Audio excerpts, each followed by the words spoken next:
For Canadian farm families, Prime Minister Carney is proving he's all hat and no cattle. He sold himself as this master negotiator who could get deals done. But after 6 months, it's clear he's overpromised and underdelivered, especially for Canadian farmers. After yet another trip to the United Kingdom, Carney returned empty-handed. Non-tariff trade barriers still block Canadian exports, tariffs are rising, and markets are closing. Just one example of the Liberals' failure to protect our farmers is China's latest canola tariffs.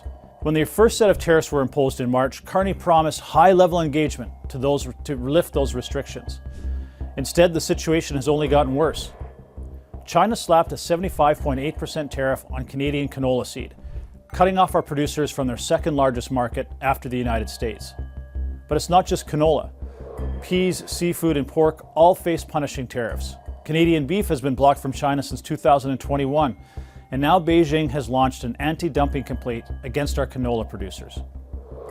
Yet instead of defending Canadian farmers, the Liberal government is rewarding Beijing with a $1 billion loan to build ferries.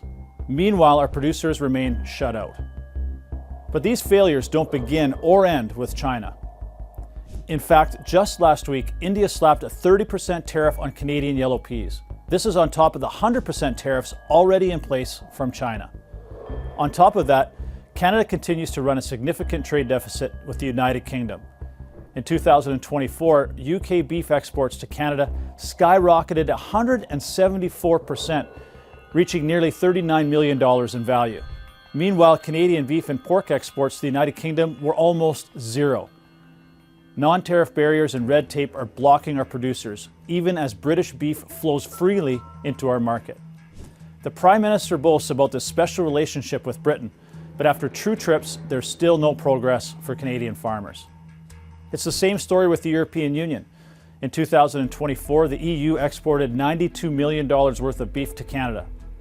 By contrast, we exported only $14 million back, a 40% drop from the year before. Desperate for any good news, Carney is now looking south to Mercosur without realizing such a trade deal could be catastrophic for Canadian beef producers. And most recently, the U.S. Fresh Mushrooms Fair Trade Coalition petitioned for anti-dumping and countervailing duties on Canadian mushrooms. This is on top of the Liberals' failure to defend Prince Edward Island potato farmers, as the Liberal-imposed export ban to the United States is destroying the seed potato industry with no compensation. Global trade is a high-stakes game, and under the Liberals, Canada is on the sidelines.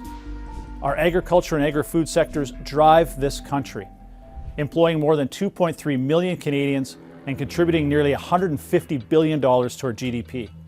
Yet this government treats them as an afterthought. There are consequences. Farm debt is at record highs, realized net income dropped by $3.3 billion last year, the sharpest decline since 2018. These aren't just numbers. They represent farm families under pressure and rural communities struggling to survive. At this critical juncture, Canadian farm families need someone who will fight for them, not someone who is more about photo ops and platitudes. In other words, they don't need a prime minister who is all about hat and no cattle.